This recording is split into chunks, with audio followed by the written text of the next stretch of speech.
Buenas noches. Hoy les traigo 5 testimonios escalofriantes de personas que vivieron experiencias paranormales en ranchos abandonados de México. Así que disfruta de estos relatos de espanto. Historia 1. El rancho de las voces. Mi nombre es Roberto. Soy agrónomo de profesión y he trabajado con ranchos ganaderos en todo el norte de México durante 15 años. Esta historia pasó hace 3 años en un rancho abandonado cerca de Cuatro Ciénegas, Coahuila. La empresa para la que trabajaba me asignó evaluar un rancho que iban a comprar para un proyecto de ganadería orgánica. Era una propiedad enorme, como de 800 hectáreas, con una casa principal de adobe que llevaba abandonada al menos 20 años. Me dijeron que me quedara ahí una semana para hacer el levantamiento completo del terreno y evaluar el suelo. Llegué un martes por la mañana. El rancho estaba en medio de la nada, a más de 1 hora de camino de terracería desde el pueblo más cercano. La casa principal era grande, de una sola planta, con un patio central y varias habitaciones alrededor. Estaba en buen estado considerando su abandono. Limpié una habitación, instalé mi catre y mis cosas y me puse a trabajar. Los primeros 2 días fueron normales. Sol abrasador, trabajo duro y por la noche un silencio absoluto. Pero la tercera noche todo cambió. Estaba acostado leyendo cuando escuché una tos. No venía de afuera, venía de dentro de la casa. Sonó como la tos de un hombre mayor, profunda y húmeda. Me incorporé de inmediato. Esperé en silencio, pero no se repitió. A la noche siguiente empezó lo peor. Cada vez que yo hacía un sonido, toser, mover una silla, cerrar una puerta, ese sonido era repetido desde algún lugar de la casa. No era un eco, era una imitación. Si yo golpeaba la mesa, desde el pasillo sonaba otro golpe. Si cerraba una puerta, otra puerta se cerraba en algún cuarto lejano. Siempre era similar pero diferente, más pesado, más hueco, más inquietante. Decidí hacer una prueba. Di una palmada fuerte. Desde el techo, justo sobre mi cabeza, sonó algo que parecía el chasquido de una viga partiéndose en 2. Era mucho más fuerte que mi palmada. Me agaché instintivamente. Las noches siguientes fueron un infierno. Cada ruido que hacía era devuelto, distorsionado. Si arrastraba los pies, escuchaba pasos pesados en otra habitación. Si suspiraba, escuchaba un gemido largo y gutural. Lo peor era que cada vez los sonidos se acercaban más.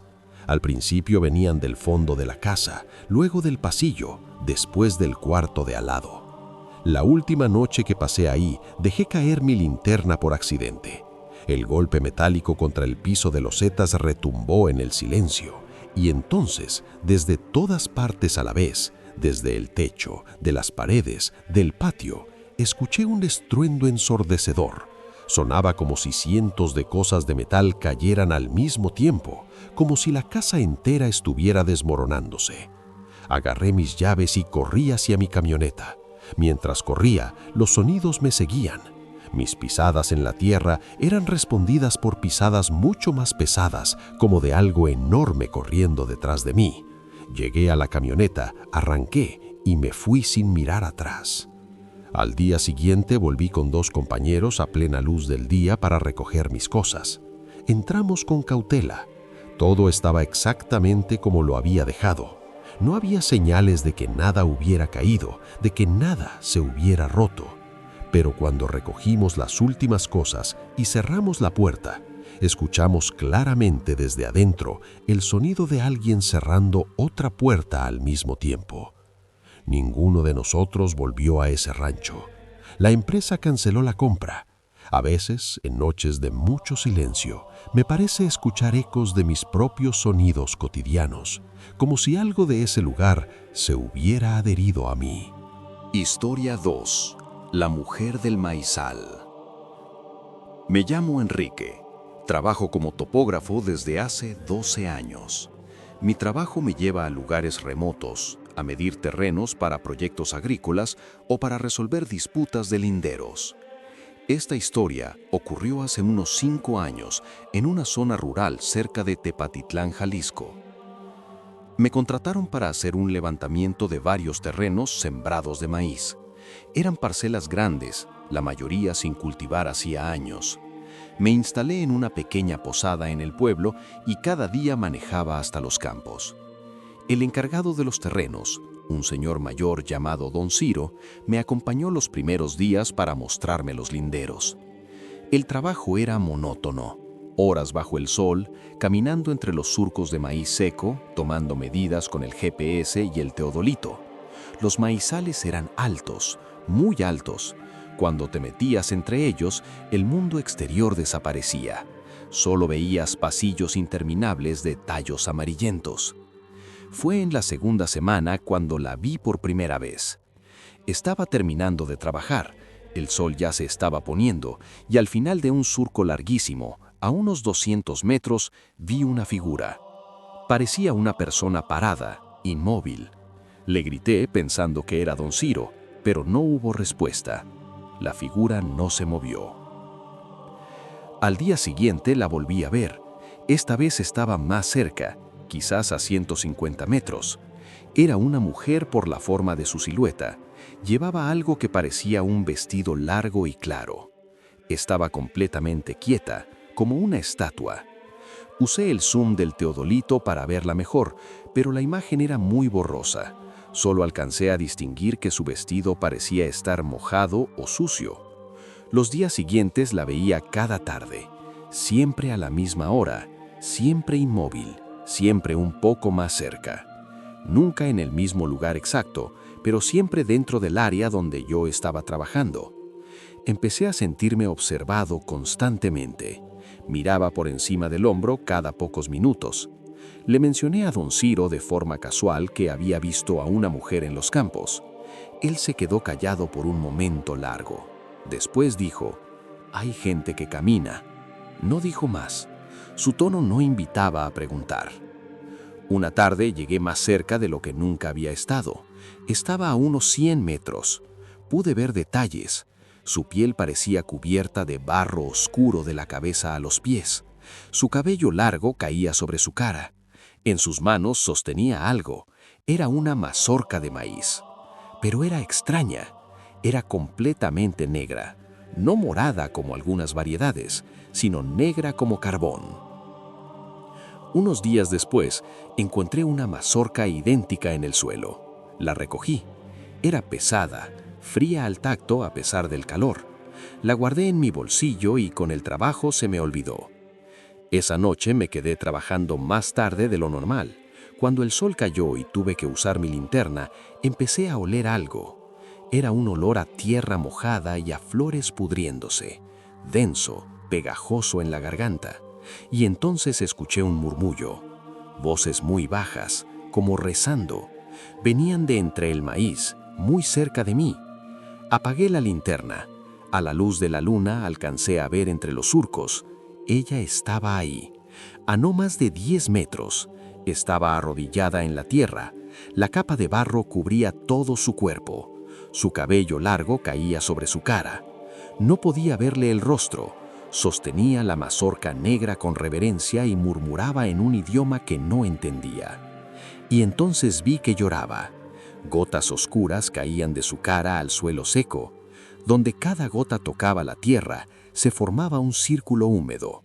No hacía ningún otro movimiento, solo murmuraba y lloraba lágrimas oscuras en un maizal seco en mitad de la noche. No sé cuánto tiempo me quedé paralizado mirándola. Cuando por fin reaccioné, empecé a retroceder muy despacio. Ella no se movió, seguía en su trance, arrodillada, murmurando y llorando sobre la tierra seca. Al día siguiente recogí todas mis cosas y me fui. Le dije a mi jefe que había tenido problemas con el equipo. Nunca le conté lo que vi. Mientras conducía lejos de ahí, saqué la mazorca negra de mi bolsillo y la arrojé por la ventana con todas mis fuerzas. A veces cuando llueve y huele a tierra mojada, Recuerdo todo, y me pregunto qué era esa mujer, qué pedía en sus murmullos, y por qué lloraba lágrimas oscuras en un maizal seco en mitad de la noche. Historia 3. El pozo sellado. Mi nombre es Julián. Mi socio Ismael y yo nos dedicamos a la compra y venta de maquinaria agrícola en Zacatecas. Esta historia pasó hace 2 años cuando compramos un rancho abandonado cerca de Fresnillo. Era una propiedad enorme, varios cientos de hectáreas con una casa grande en ruinas y varios establos destruidos. El plan era limpiar una parte del terreno y empezar a cultivar. Ismael es el de los números, yo soy el que se ensucia las manos, así que fui el que se quedó en el rancho para supervisar la limpieza. Contraté a 2 trabajadores locales, Anael y su primo al que todos llamaban El Mudo. Buenos trabajadores, serios. Nos instalamos en una casa de capataz que estaba en mejor estado que la principal. Los primeros días fueron de mucho trabajo físico, desbrozar, quitar escombros, limpiar. En mi primera exploración del terreno vi algo inquietante. Apartado de la casa principal, casi en el límite del patio trasero, había un pozo. No era como los pozos normales de ladrillo. Este era de piedra oscura, muy ancho, de unos 2 metros de diámetro. Lo más raro era la tapa, una losa de hormigón macizo que parecía pesar 1 tonelada, atravesada por cadenas de hierro muy gruesas, aseguradas con candados enormes. Y en el centro, alguien había soldado varias cruces de metal, todas oxidadas. Le pregunté a Anael sobre el pozo. Se mostró incómodo. Me contó que su abuelo había trabajado ahí de joven, antes de la Revolución. Dijo que durante la guerra, en el rancho pasaron cosas muy feas de las que nadie quería hablar. Miró hacia el pozo y no dijo más. Las noches en el rancho eran silenciosas, pero a la tercera noche empecé a despertar a las 2 o 3 de la madrugada, siempre con la sensación de haber oído algo, un murmullo lejano. Pensé que sería el viento, pero el sonido era rítmico, constante, como voces de hombres y mujeres hablando en voz baja, y siempre venía de la dirección del pozo. Una tarde no pude más. Tomé una barreta y me acerqué al pozo para intentar abrirlo. Anael me vio y me dijo muy serio: «No debería hacer eso, patrón. Por algo lo cerraron así». Le insistí en saber por qué. Dudó un momento, luego me contó la historia. Durante una de las batallas más sangrientas de la Revolución, los federales capturaron a mucha gente del bando contrario, familias enteras. Los trajeron al rancho y los hicieron desaparecer. En el pozo, dijo. Me contó que años después, un dueño del rancho quiso limpiarlo. Contrató hombres que quitaron la tapa. 2 bajaron con cuerdas. Nunca volvieron a salir. El que se quedó arriba se volvió loco. Solo repetía que algo subía por las paredes, algo que no era humano. Después de eso trajeron a un cura, bendijeron el lugar y lo sellaron con hormigón y cadenas. Esa noche las voces fueron más claras que nunca. No eran susurros, eran llamadas, decenas de voces, todas a la vez, llamándome por mi nombre: Julián, Julián, Julián. Después empezaron los golpes, golpes secos y fuertes contra la losa del pozo. Bam, bam, bam. Cada vez más rápidos, más potentes, como si algo intentara romper el hormigón desde dentro. Y entonces el chirrido. Las cadenas se estaban tensando, el metal rozaba contra la piedra, estirándose hasta su límite. Agarré mis llaves y corrí a la camioneta. Mientras corría, los golpes y chirridos se detuvieron de golpe, y en ese silencio repentino, las voces volvieron, rodeándome. Julián, ven, no te vayas, te estamos esperando. Miré por el retrovisor mientras arrancaba. Alrededor del pozo había figuras. No se veían con claridad, eran como manchas oscuras, siluetas borrosas en la penumbra. Estaban de pie, inmóviles, mirando hacia mí. Eran muchas, quizás 20, quizás 30. Al día siguiente volví con Ismael y 2 policías a plena luz del día. El rancho parecía tranquilo. pero cuando nos acercamos al pozo, vimos que las cadenas estaban increíblemente tensas, casi a punto de romperse. Los candados estaban deformados, como si una fuerza descomunal hubiera tirado de ellos desde abajo. Y en la losa de hormigón había arañazos profundos que no estaban antes, como hechos desde dentro. Y alrededor del pozo, en la tierra seca, había huellas, decenas de huellas de pies descalzos de todos los tamaños. Vendimos el rancho esa misma semana por una fracción de lo que nos costó. No nos importó la pérdida. A veces, por la noche, cuando todo está en silencio, me parece oír un murmullo lejano y me despierto sobresaltado con la sensación de que alguien acaba de susurrar mi nombre al lado de mi oído. Historia 4. La carreta fantasma. Me llamo Vicente, tengo 58 años y soy veterinario. He trabajado en comunidades rurales de Oaxaca durante más de 30 años. Esta experiencia me marcó de tal forma que dejé de aceptar trabajos en ranchos aislados. Hace 4 años me contrataron para un proyecto de desarrollo agrario cerca de un pueblo pequeño en la Sierra Norte. Alquilé una casa de adobe a las afueras del pueblo. Era sencilla, pero cómoda, con un patio trasero que daba a la ladera de un cerro. La casa estaba aislada.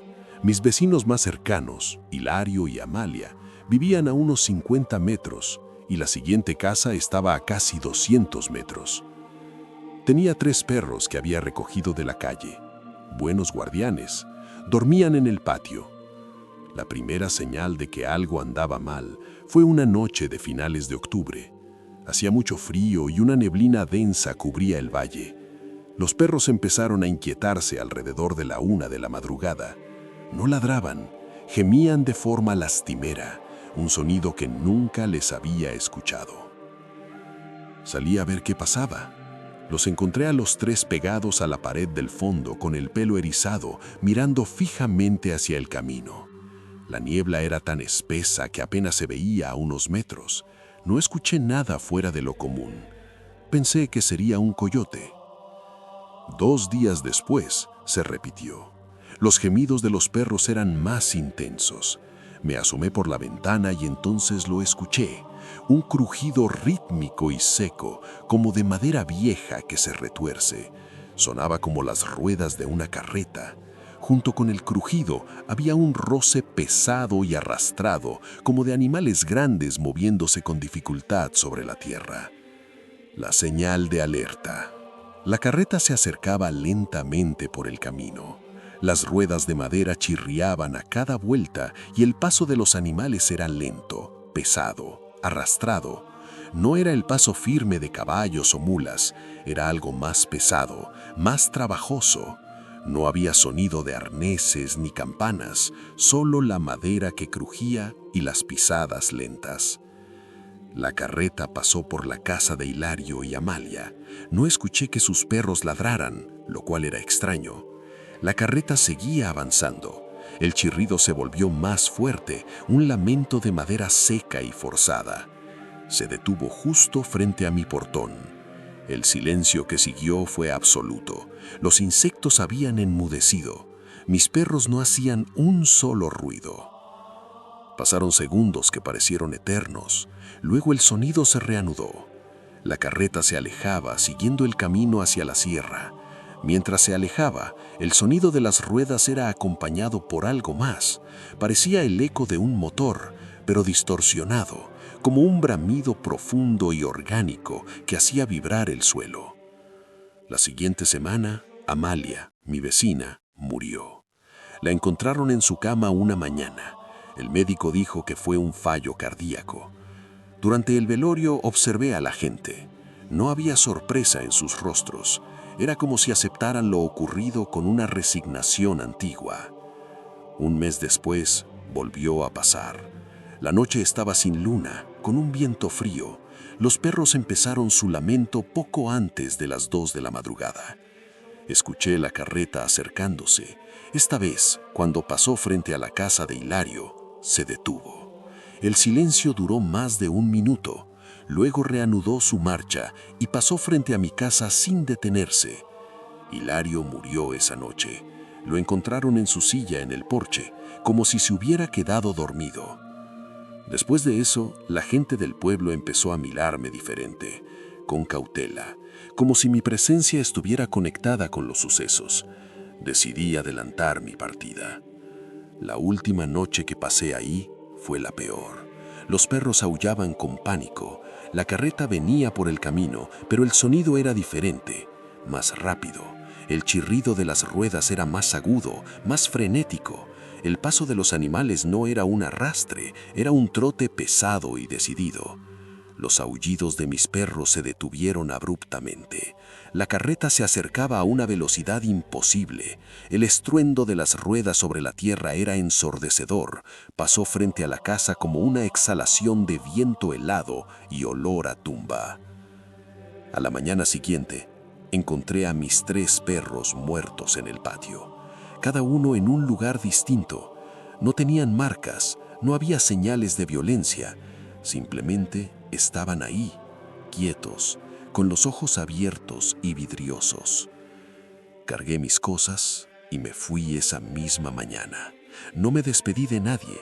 Mientras conducía por el camino para salir del pueblo, miré por el retrovisor. La casa de adobe, la cerca de Hilario y Amalia, el cerro cubierto de niebla. Sentí que escapaba de algo que no podía nombrar. A veces, en noches muy silenciosas, si me concentro, creo que puedo escuchar a lo lejos un chirrido de madera vieja, pero probablemente sea solo mi imaginación. Historia 5. La sombra del agave. Me llamo Diego. Trabajé durante 5 años en una hacienda de agave en Guanajuato.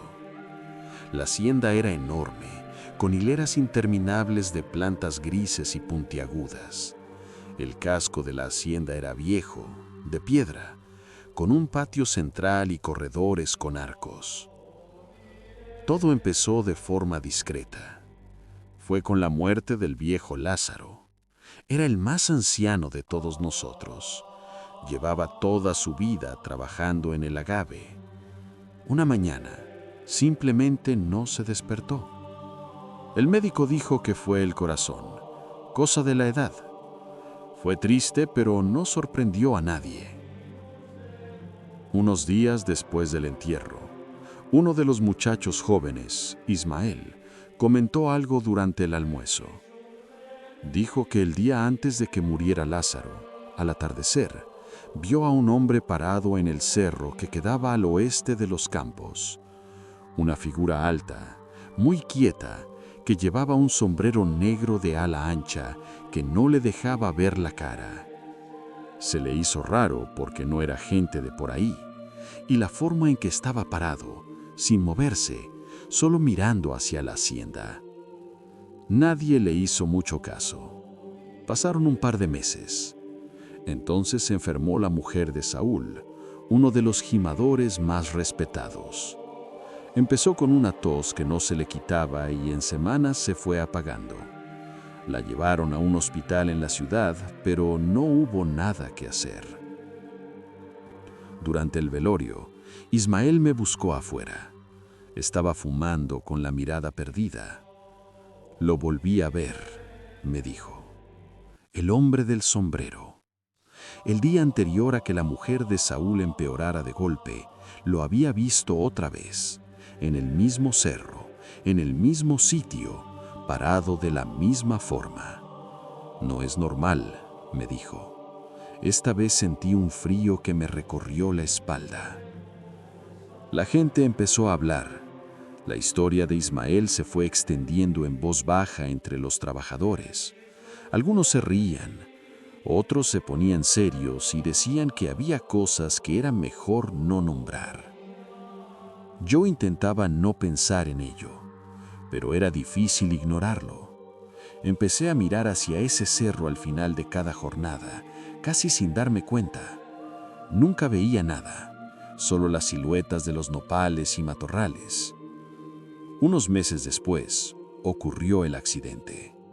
Estábamos en plena jima, el corte de las piñas de agave. Un muchacho nuevo se resbaló. La coa de jima, Esa especie de pala redonda y afiladísima le cayó encima. Murió antes de que pudiéramos hacer nada. Esa misma tarde, mientras recogíamos todo esperando a las autoridades, Ismael me agarró del brazo. Estaba pálido. No hizo falta que dijera nada. Solo levantó la mano y señaló hacia el cerro. Y entonces lo vi. Lo vimos varios. Una figura alta, delgada, completamente negra, con un sombrero de ala ancha que le cubría toda la cabeza. Estaba de pie en la cresta del cerro, a contraluz del sol que empezaba a bajar. Estaba muy lejos, pero su silueta era perfecta. Y lo más inquietante era su quietud. No era la quietud de una persona que descansa. Era una inmovilidad total, antinatural, como una estatua. Nos quedamos mirándolo en silencio durante un buen rato. El capataz nos dijo que volviéramos al trabajo, que dejáramos de mirar cosas que no eran de nuestra incumbencia.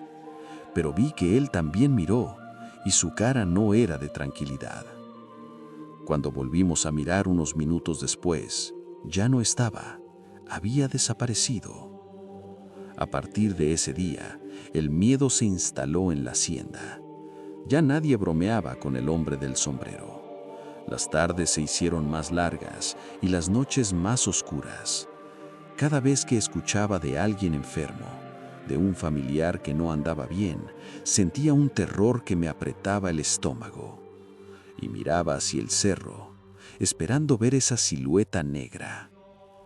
Pasó un tiempo sin que ocurriera nada grave, pero una tarde, una de las cocineras empezó a quejarse de un dolor fuerte en el pecho. Ismael vino a buscarme. No tuvo que decir nada. Salimos juntos y miramos hacia el cerro. Estaba ahí de nuevo, la misma silueta, en el mismo lugar, inmóvil. Adela, la cocinera, murió esa noche de un infarto. El patrón empezó a preocuparse, no por el hombre del sombrero, él no creía en esas cosas, sino porque sus trabajadores estaban asustados y la gente empezaba a irse. Intentó hablar con nosotros, decirnos que eran tonterías, pero sus palabras sonaban huecas. Él no lo había visto, él no sentía esa mirada clavada en la espalda cada atardecer. Lo peor vino cuando mi compañero de cuarto, Humberto, empezó a toser. Al principio era una tos seca, ocasional, pero no mejoraba. Empezó a perder peso, a sudar por las noches, y cada tarde cuando salía del trabajo, la figura estaba ahí, en el cerro, mirando. Un día no aguanté más. Humberto estaba muy mal, apenas se levantaba de la cama. Salí del cuarto al atardecer y vi al hombre del sombrero, y en un arranque de desesperación empecé a caminar hacia él. Atravesé los surcos de agave. Quería verlo de cerca, quería saber qué era. Caminé y caminé. La figura seguía ahí, inmóvil. Conforme me acercaba, una sensación extraña se apoderó de mí. El aire parecía más frío. La figura era alto, más alto que un hombre normal. Su contorno era nítido, pero era como si absorbiera la luz a su alrededor. Cuando estaba a unos 100 metros, grité. Le grité que quién era, que qué quería. No hubo respuesta. Y entonces ocurrió algo que no podré olvidar jamás. La figura giró lentamente hacia mí. No vi una cara. Debajo del ala del sombrero solo había oscuridad, una negrura absoluta, pero sentí que me estaba mirando. Y entonces empezó a moverse. No caminó, se deslizó. Lentamente empezó a bajar por la ladera del cerro, directamente hacia mí. No movía las piernas, simplemente se deslizaba por el terreno, sin hacer ningún ruido. Entré en pánico. Me di la vuelta y corrí. Corrí sin mirar atrás, tropezando, con las espinas del agave rasgándome la ropa. Solo quería alejarme de ahí, volver a la luz, a la gente. Humberto murió esa misma noche. Al día siguiente recogí mis cosas y me fui. No me despedí de nadie. Simplemente tomé mi morral y el poco dinero que tenía. Caminé hasta el pueblo y tomé el primer autobús que salía. A veces, cuando llega el atardecer y el cielo se pone de ese color anaranjado, siento un escalofrío y tengo que meterme en casa, lejos de las ventanas. No sé qué era esa cosa, no sé qué quería, solo sé que estaba ahí y que su presencia significaba el fin.